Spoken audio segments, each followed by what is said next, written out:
எப்ப பார்த்தாலும் ஸ்டாலின் பேசுறான். எடப்பாடி பழனிசாமி பாரதிய ஜனதா கட்சியோட கூட்டணி வச்சுட்டார். வச்சா என்ன தப்பு? உனக்கே எரியுது, உனக்கே எரியுது. ஏதோ தன்னை எம்ஜிஆர் நினைச்சுக்கிட்டு ஜெயலலிதா அம்மையார் மாதிரி நினைச்சுக்கிட்டு சவுண்ட் விடுறாரு.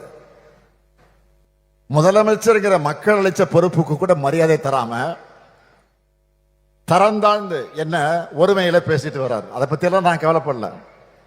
இன்னும் பேசுங்க, இன்னும் இறங்கி பேசுங்க. நாங்க அதை பத்தி கவலையே படல. எங்க பணி மக்கள் பணி. எந்த தைரியத்தில் எதிர்கட்சி தலைவர் இந்த பகுதியில் இருந்து தன்னுடைய பிரச்சாரம் தொடங்கினான்னு எனக்கு புரியல. ஆனா நிச்சயமா சொல்றேன், அதிமுகவோட 2026 தேர்தல் தோல்வி இங்கிருந்து தான் தொடங்க போகுது.